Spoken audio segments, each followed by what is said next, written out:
Hello everybody, in today's video I'm going to show you how to fix no module named Pandas error in Jupyter Notebook.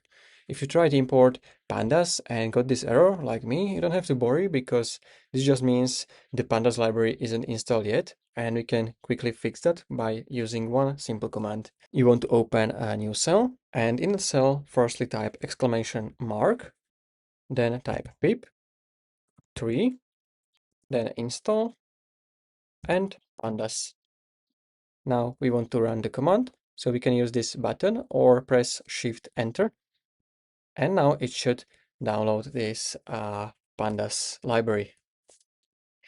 Okay, so I have this installed. Also, I want to show you one more command in case this one isn't working for you. You can type exclamation mark, then Python 3 m pip install pandas.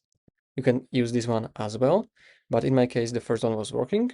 So now we are ready to import our pandas libraries.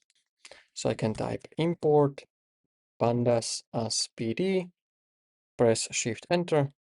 Also, I want to mention one quick tip. This same trick works for basically every missing library. It's not just pandas library. If you ever see no model named error, you can just go and you can run this command. But instead pandas, you will just type the library's name to fix that. All right, so that's basically it. If you found this video helpful, consider subscribing for more tutorials like this one.